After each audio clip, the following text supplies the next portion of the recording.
எருசலேம் நகரத்தில் குரல் ஒலித்தது, உண்மை வார்த்தை அங்கே பேசப்பட்டது.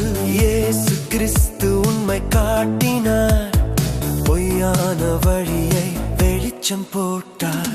முகத்தில் பக்தி, உள்ளத்தில் வேறு, அதை அவர் கண்டார் நேராக நேரு.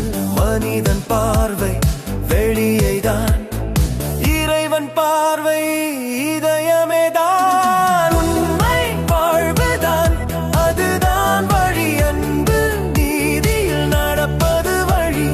பெருமை வேண்டாம், தாழ்மை வேண்டும். இறைவன் ராஜ்யம் இதயத்தில் தோன்றும்.